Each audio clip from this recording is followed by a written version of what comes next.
Bonsoir et bienvenue à toutes et à tous. Merci aux téléspectateurs qui nous rejoignent et qui nous retrouvent pour l'émission Voyage au bout de la nuit, votre émission quotidienne littéraire sur D8. Je suis ravie d'être avec vous ce soir encore pour continuer ce voyage en mer. Et oui, on a commencé il y a peu le roman de Victor Hugo, Les Travailleurs de la mer, qui est un roman, une ode à la mer et aux habitants de l'île de Guernesey. Je vais vous en dire un petit peu plus tout à l'heure. Avant ça, je vous rappelle que si vous aimez la littérature et que par exemple vous avez manqué le début de l'émission, eh bien c'est facile, vous pouvez nous retrouver sur les replays de D8. Grâce à ça, vous pouvez avoir toutes les lectures, choisir les romans qui vous intéressent et les lectrices ou les lecteurs favoris. Voilà, donc je vous invite également à participer, pourquoi pas partager ces lectures grâce au hashtag VBN pour les réseaux sociaux, VBN pour Voyage au bout de la nuit, vous l'avez deviné bien entendu, et nous sommes présents, donc n'hésitez pas à nous laisser des commentaires, des suggestions, à nous faire partager aussi vos sentiments et nous tiendrons compte de vos remarques. Dans la mesure du possible, si vous avez envie d'un roman particulier, eh bien vous nous envoyez votre suggestion et puis on essaiera de l'écouter. Voilà. Alors, je vais reprendre la lecture là où je me suis arrêtée. Donc, on a commencé, on est encore au tout début du roman. On n'est pas du tout encore dans l'intrigue. Je vais quand même vous en parler un tout petit peu de l'intrigue, mais pour l'instant, on est vraiment dans la description. Vous savez que Victor Hugo est un auteur prolifique. Il a énormément marqué le 19e siècle. C'est un pilier de la culture française et à un moment, il s'est exilé à Guernesey et il a écrit ce roman qui est un petit peu moins connu que les autres, donc il s'appelle Les Travailleurs de la mer et il a voulu dédier ce livre, c'est ce qu'il dit, il y a une citation où il dit « Je dédie ce livre aux rochers d'hospitalité et de liberté, à ce coin de vieille terre normande où vit le noble petit peuple de la mer, à l'île de Guernesey, sévère et douce, mon asile actuel, mon tombeau probable. » C'est pas magnifique ça? Il est tombé amoureux de cette île et du coup il a écrit un roman qui est sorti en 1866. Alors ce roman, qu'est-ce qu'il raconte? Ce roman, c'est l'histoire de Mess Lethierry qui est propriétaire d'un steamer qui s'appelle la Durande. Et ce steamer, il y a le capitaine en fait qui va volontairement le saboter et il va se retrouver coincé entre deux rochers. Sauf que notre personnage principal, il n'est pas du tout content évidemment parce que le moteur, il est révolutionnaire et il veut absolument le récupérer. Donc pour ça, il va demander de l'aide et il va même promettre sa nièce en mariage à qui pourra l'aider à récupérer le moteur. Voilà en gros le début de l'intrigue. Je ne vous en dis pas plus, c'est pas la peine de s'engager encore plus dans le roman puisqu'on en est encore à, comme je vous le disais, on en est tout juste aux prémices, c'est-à-dire aux descriptions de l'île et vous allez voir, c'est très très beau. Donc je vais reprendre la lecture là où je me suis arrêtée et je vais commencer un nouveau chapitre qui s'appelle Travail de la civilisation dans l'archipel. Vous allez voir, c'est plus qu'un roman, c'est presque une sorte de papier documentaire. Il nous fait presque du journalisme avec ça, puisque vraiment tout est passé au crible. Les habitants, la nature, la mer, les coutumes, les légendes. Il nous parle de l'histoire, il y a même la démographie. Donc vraiment, pour l'instant, on a une espèce de scanner comme ça de l'île de Guernesey. Et puis je pense qu'après, on va rentrer tout doucement dans la narration dans l'intrigue. Allez, je reprends, donc j'entame le chapitre 14 qui s'intitule donc Travail de la civilisation dans l'archipel. Très bon voyage à vous. Jersey est le 7e port de l'Angleterre. En 1845, l'archipel possédait 440 navires jaugeant 42 000 tonneaux. Il se faisait dans ces ports un va-et-vient de 60 000 tonneaux entrant et de 54 000 tonneaux sortant sur 1265 navires de toutes nations, dont 242 steamers. Ça fait beaucoup. Ces chiffres ont plus que triplé en 20 ans. La monnaie fiduciaire fonctionne dans l'île sur une large échelle et donne d'excellents résultats. À Jersey, émet des billets de banque qui veut Ouais, si ces billets résistent à l'afflux du remboursement, la banque est fondée. Le billet de banque de l'archipel est invariablement d'une livre sterling. Le jour où le billet à rente serait compris des anglo-normands, ils le pratiqueraient sans nul doute, et l'on aurait ce curieux spectacle de voir le même fait à l'état d'utopie en Europe et de progrès accompli dans les Channel Islands. La révolution financière serait microscopiquement faite dans ce petit coin du monde. Une intelligence ferme, vive, alerte, rapide, caractérise les Jersiais qui seraient, s'ils voulaient, d'admirables Français.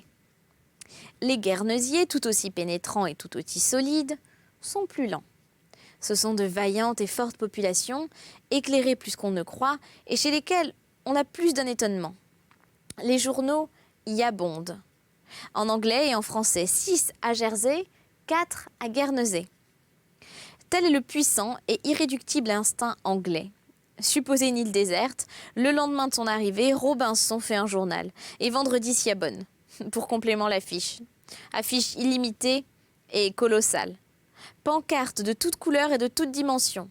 Majuscules, images, textes illustrés en plein air. Sur tous les murs de Guernesey, une vaste vignette représente un homme de 6 pieds de haut, une cloche à la main, sonne le tocsin de l'annonce. Guernesey, à cette heure, a plus d'affiches que toute la France. De cette publicité sort la vie. Vide la pensée très souvent avec des résultats inattendus, nivelant la population par l'habitude de lire, qui produit la dignité des manières. Vous causez sur la route de Saint-Hélier ou de Saint-Pierre-Port, avec un passant irréprochable vêtu de noir, sévèrement boutonné au linge très blanc, vous parlant de John Brown et s'informant de Garibaldi. Et c'est un révérend, point. C'est un Bouvier. Un écrivain contemporain arrive à Jersey, entre chez un épicier, et dans un magnifique salon attenant au magasin, aperçoit derrière une vitrine ses œuvres complètes reliées dans une haute et large bibliothèque surmontée d'un buste d'Homère. Chapitre 15. Autre particularité. D'une île à l'autre, on fraternise. On se raille aussi, doucement. Aurigny, subordonnée à Guernesey, s'en fâche parfois et voudrait tirer à elle le bailliage et faire de Guernesey son satellite. Guernesey riposte, sans colère par cette riselée populaire. Hell, Pierre, Hell, Jean, Guernesiévian. Ces insulaires, étant une famille de mères, ont parfois de l'amertume, mais jamais d'aigreur. Qui leur prête des grossièretés les méconnaît. Nous n'ajoutons aucune fois au prétendu dialogue proverbial entre Jersey et Guernesey « Vous êtes des ânes », réplique « Vous êtes des crapauds ». C'est là une salutation dont l'archipel normand est incapable. Aurigny, du reste, a son importance relative. Pour les Casquets, Aurigny est Londres. La fille du garde-phare Houguet, né au Casquet, fit à l'âge de 20 ans le voyage d'Aurigny. Elle fut éperdue du tumulte et redemanda son rocher. Elle n'avait jamais vu de bœuf et, apercevant un cheval, elle s'écria « Oh, quel gros chien !» Oui, on est très jeune vieux, non de fait mais de droit, en ces îles normandes. Deux passent en cause. Le bonhomme qui venait tous les jours ici, oh, il est mort. Quel âge avait-il? Ah, bien 36 ans, hein. Les femmes de cette Normandie insulaire sont, est-ce un blâme, est-ce un éloge, difficilement servantes. Deux dans la même maison ont quelque peine à s'accorder. Elles ne se font aucune concession. De là un service peu souple, très intermittent et fort chaoté. Elles s'occupent médiocrement de leur maître, sans lui en vouloir. Ouais, il devient ce qu'il peut, hein. En 1852, une famille française, débarquée à Jersey à la suite d'événements, prit à son service une cuisinière native de Saint-Breland et une femme de chambre native de Boulet Bay. Un matin de décembre, le maître de la maison, levé au petit jour, trouva la porte du logis qui, donnant sur un grand chemin, ouverte à deux battants et plus de servantes, les deux femmes n'avaient pu s'entendre et à la suite d'une querelle, avaient probablement du reste quelques motifs pour se considérer comme payées de leur gage, et elles avaient empaqueté leur nippe et s'en étaient allées, chacune de son côté au milieu de la nuit, laissant derrière elles leur maître endormi et la porte ouverte. L'une avait dit à l'autre « Ah, mais je reste pas avec cette beuvresse, hein », et l'autre avait répliqué « Je reste pas avec une voleresse ». Toujours les 2 sur les 10 est une séculaire locution proverbiale du pays. Ce sont là, disons-le, les antiques langueurs gothiques nées du servage, comme les indolences créoles sont nées de l'esclavage, vice commun à tous les peuples, et qui de nos jours disparaissent partout au frottement du progrès, dans les Channel Islands comme ailleurs, et peut-être plus rapidement qu'ailleurs. Dans l'archipel de la Manche, certaines choses du passé sont encore visibles. Ceci par exemple, cours du fief tenu en la paroisse de Saint-Ouen, en la maison de M. Malzard, le lundi 22 mai 1854, heure de midi. L'archipel normand parle français, avec quelques variantes comme on voit. Paroisse se prononce paresse. On a un mât à la gambe qui n'est pas commun. Oh, comment vous portez-vous? Oh, petitement, moyennement, tout allez-y. C'est-à-dire mal, pas bien et bien. Être triste, c'est avoir les esprits bas. Sentir mauvais, c'est avoir un mauvais sang. Causer du dégât, c'est faire du ménage. Balayer sa chambre, laver sa vaisselle, ses pichets sont faits. Le baquet souvent plein d'immondices, c'est le bouquet. On n'est pas ivre, on est bragui. On n'est pas mouillé, on est mucre. Être hypocondriaque, c'est avoir des fixes. Une fille est une ardelle, un tablier est un devantier, une nappe est un doublier, une robe est un dress, une poche est une pouque, un tiroir est un haleur, un chou est une caboche, une armoire est une presse, un cercueil est un coffre à mort, les étrennes sont des irvières, la chaussée est la cochie, un masque est un visagier, les pilules sont des boulets. Bientôt, c'est bien du partant. La halle est un peu garnie, la denrée est rare, le poisson et les légumes sont écarts. Les pommes de terre de l'espèce précoce sont à Guernesey, Temprune et à Jersey-Eurive. Plaider, bâtir, voyager, tenir maison, avoir table ouverte, donner des fêtes, c'est coûtageux. Une fille ne se laisse pas embrasser de peur de revenir chez ses parents bouquis, c'est-à-dire ébouriffés ou décoiffés. Noble est un des mots les plus usités dans ce français local. Toute chose réussie est un noble train. Une cuisinière apporte du marché un noble quartier de veau. Un canard est un noble pirot. Une oie grasse est un noble picot. Au terme de la coutume normande, une fille non mariée, qui est grosse, désigne le père de son enfant dans la population. Le français que parlent les anciens habitants de l'archipel n'est peut-être pas tout à fait de leur faute. Il y a une quinzaine d'années, plusieurs Français arrivèrent à Jersey. Nous venons d'indiquer ce détail. Disons-le en passant, on ne comprenait pas bien pourquoi ils avaient quitté leur pays. Quelques habitants les appelaient ces bio-révoltés. Un de ces Français reçut la visite d'un vieux professeur de langue française, établi depuis longtemps, disait-il, dans le pays. Et c'était un Alsacien accompagné de sa femme. Il montrait peu d'estime pour le français normand, qui est l'idiome de la Manche. En entrant, il s'écria « Eh, j'ai bien de la benne à vendre le français. On parle ici le badois. »« Comment, badois ?»« Ah oui, badois. »« Ah, patois, c'est ça, badois. » Oui, le professeur continua ses plaintes sur le badois normand. Sa femme lui ayant adressé la parole, il se tourna vers elle et lui dit « Ne me faites pas bas ici, zen conchical. » Moi non plus, j'ai pas compris. Chapitre 16. Antiquité et antiquailles, coutumes, lois et mœurs. Aujourd'hui, constatons-le, les îles normandes qui possèdent chacune leur collège et de nombreuses écoles ont d'excellents professeurs, les uns français, les autres guernesiais et jersiais. Quant au patois, dénoncé par le professeur alsacien, c'est une vraie langue. Point misérable du tout. Ce patois est un idiome complet, très riche et très singulier. Il éclaire de sa lueur obscure mais profonde les origines de la langue française. Ce patois a des savants spéciaux, parmi lesquels il faut citer le traducteur de la Bible en guernesiais, M. Métivier, qui est à la langue celte normande ce que l'abbé Élie Sagaré était à la langue hispano-basque. Il y a dans l'île de Guernsey une chapelle à toit de pierre du 8e siècle et une statue gauloise du 6e, qui sert de chambranle à une porte de cimetière. Exemplaire probablement unique, un autre exemplaire unique est ce descendant de Rollon, très digne gentleman dont nous avons parlé. Il consent à traiter sa cousine, la reine Victoria. Sa descendance paraît prouvée et n'a rien d'improbable. Dans ces îles, nous l'avons dit, on tient à son blason. Nous avons entendu monsieur faire ce reproche au... Oui, ils nous ont pris nos armoires pour les mettre sur leur tombeau. Les fleurs de lys abondent. L'Angleterre prend volontiers les modes que la France quitte. Peu de bourgeois situés entre cour et jardin se privent d'une clôture fleurdisée. On est très chatouilleux sur les mésalliances.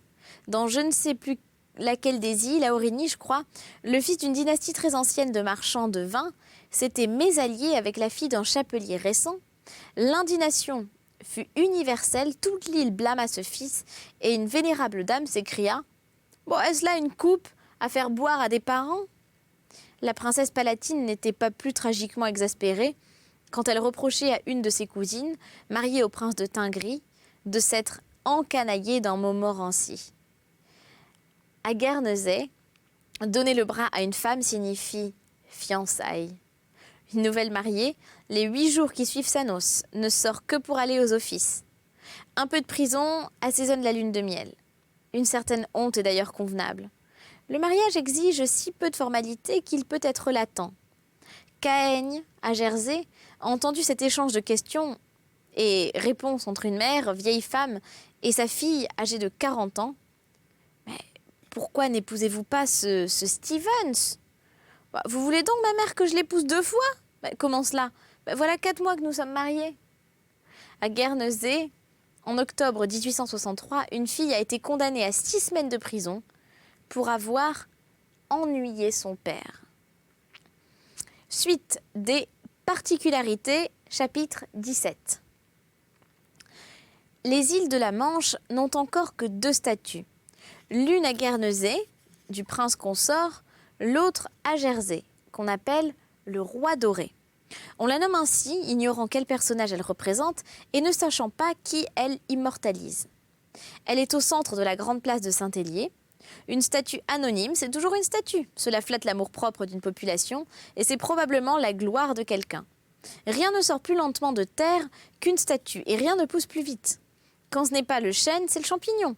Shakespeare attend toujours sa statue en Angleterre, Beccaria attend toujours sa statue en Italie, mais il paraît que M. Dupin va avoir la sienne en France. En prison, on surveille fort les lectures. Un prisonnier n'a droit qu'à la Bible. En 1830, on permit à un Français condamné à mort, nommé Béas, de lire en attendant la potence les tragédies de Voltaire. Cette énormité ne serait plus tolérée aujourd'hui. Ce Béas est l'avant-dernier pendu de Guernesey.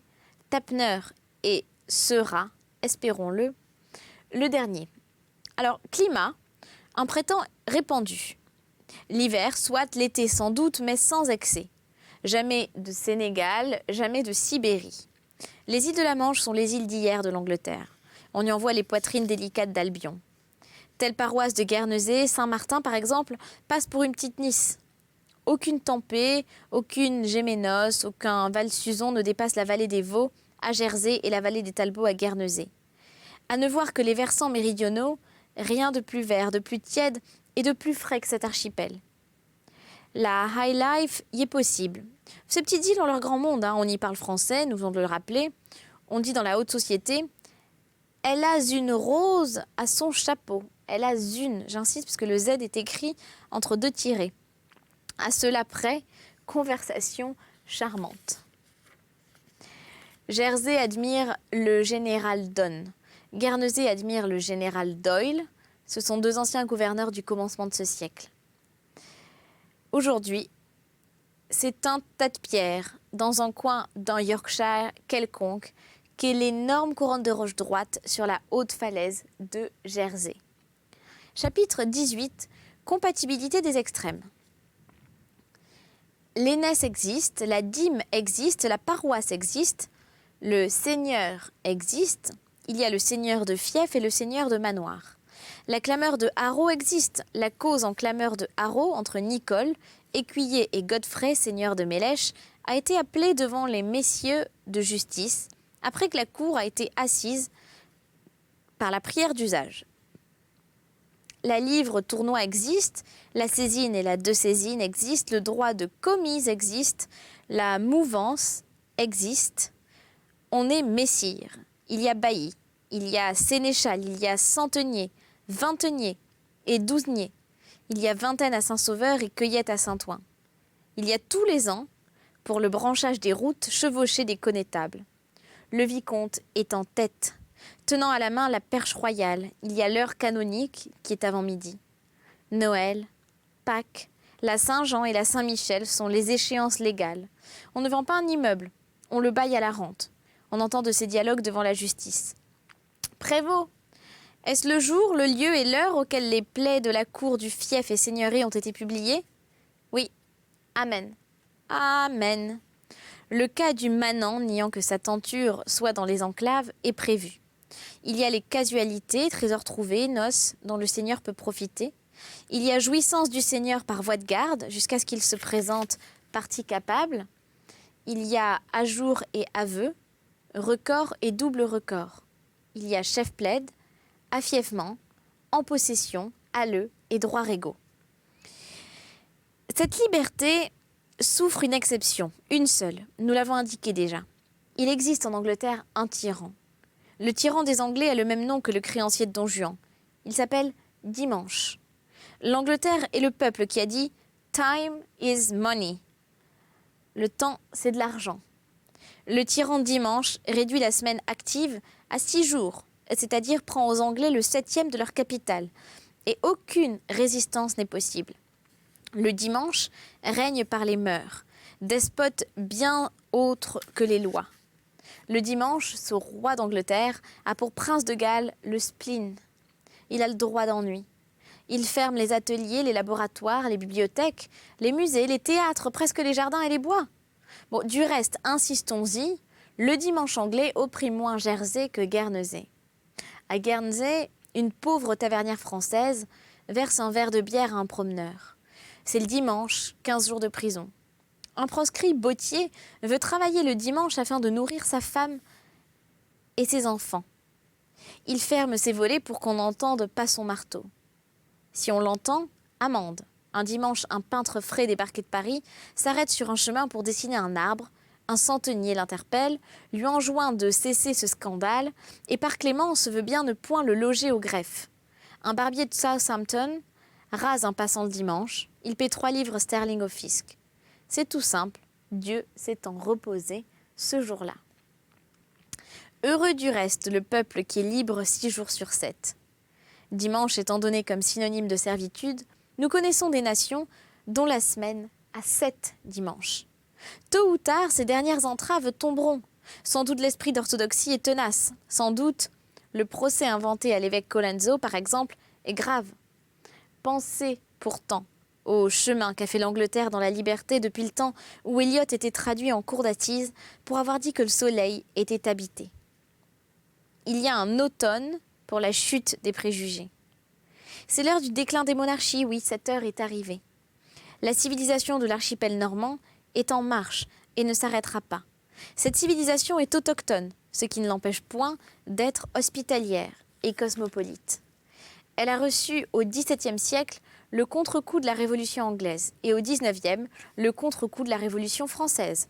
Elle a eu 2 fois le profond tremblement de l'indépendance. Au surplus, tous les archipels sont des pays libres. Mystérieux travail de la mer et du vent. Chapitre 19.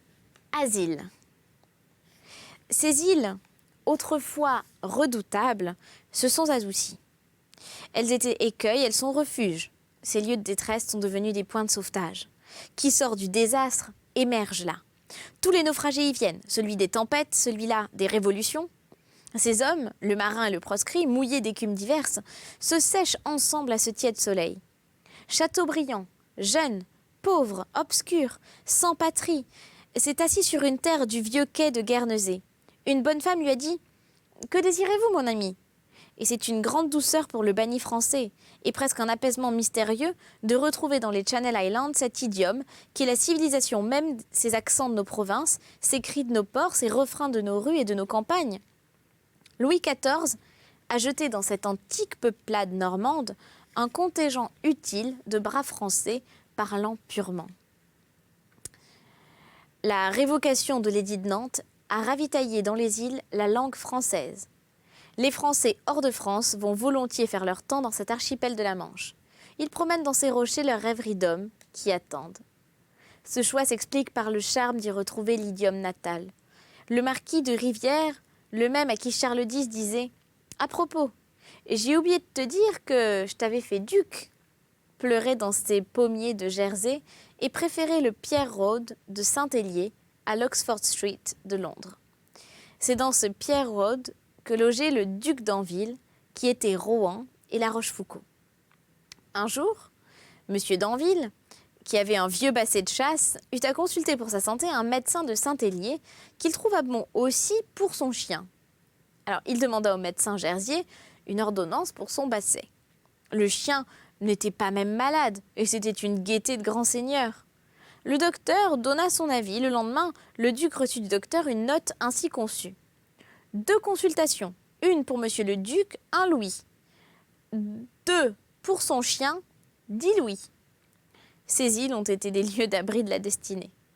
Toutes les formes de la fatalité les ont traversées depuis Charles II sortant de Cromwell jusqu'au duc de Berry allant à Louvel. Il y a 2000 ans, César promis à Brutus y était venu. À dater du XVIIe siècle, ces îles ont été fraternelles au monde entier. L'hospitalité est leur gloire. Elles ont l'impartialité de l'asile royaliste. Elles accueillent la République vaincue, huguenote. Elles admettent le catholicisme émigré. Elles lui font même cette politesse, nous l'avons dit, de haïr autant que lui Voltaire. À Paris, on flâne. À Guernesey, on rôde. Cette île lui apparaissait lugubre. La brume couvrait tout, la côte sonnait sous la vague, la mer faisait sur les rochers d'immenses décharges d'écume. Le ciel était hostile et noir. On était pourtant au printemps, mais le printemps de la mer a un nom farouche. Il s'appelle équinoxe. Il est plus volontiers ouragan que zéphyr, et l'on pourrait citer un jour de mai où l'écume sous ce souffle a sauté 20 pieds au-dessus de la pointe du mât de signal, qui est sur la plus haute plateforme du château Cornet. Ce Français avait le sentiment qu'il était en Angleterre. Il ne savait pas un mot d'anglais, il voyait un vieil Union Jack déchiré par le vent flotter sur une tour ruinée au bout d'un cap désert. 2 ou 3 chaumières étaient là. Au loin, tout était sable, bruyère, lande, ajoncs épineux. Quelques batteries, rasantes à large embrasure, montraient leurs angles. Les pierres taillées par l'homme avaient la même tristesse que les rochers maniés par la mer. Le Français sentait poindre en lui cet épaississement du deuil intérieur qui commence la nostalgie. Il regardait, il écoutait. Pas un rayon, des cormorans en chasse, des nuages en fuite, partout sur l'horizon, une pesanteur de plomb, un vaste rideau livide tombant du zénith, le spectre du spleen dans le linceul des tempêtes, rien nulle part qui ressemblât à l'espérance et rien qui ressemblât à la patrie. Ce Français songeait, de plus en plus assombri. Tout à coup, il releva la tête. Une voix sortait d'une des chaumières entr'ouvertes, une voix claire, fraîche, délicate, une voix d'enfant. Et cette voix chantait la clé des champs, la clé des bois, la clé des amourettes. Chapitre 20. Toutes les réminiscences de la France dans l'archipel ne sont pas également gracieuses. Nous connaissons un passant qui, dans l'admirable île de Sercq, un dimanche, a entendu dans la cour d'une ferme ce couplet d'un ancien cantique huguenot français, très solennellement chanté, en chœur par des voix religieuses. Tout le monde pue, pue, pue comme une charogne, gnac, gnac, mon doux Jésus, qui est l'odeur bonne. C'est pas mal ça. Il est mélancolique et presque douloureux de penser qu'on est mort dans les Cévennes sur ces paroles-là. Ce couplet d'un haut comique involontaire est tragique, on en rit, on en devrait pleurer. Sur ce couplet bossuet, l'un des 40 de l'Académie française criait « Tue, tue !» Du reste, pour le fanatisme hideux, auguste et touchant quand il est persécuté, l'hymne extérieur n'est rien. Et je dois vous abandonner parce que c'est déjà la fin de cette émission. Et oui, la lecture est finie, mais on se retrouve très vite pour un nouveau voyage jusqu'au bout de la nuit. D'ici là, prenez soin de vous. Je vous souhaite une très belle nuit si vous allez vous coucher ou une très bonne journée si vous venez de vous lever. Allez, à très bientôt sur D8. Ciao.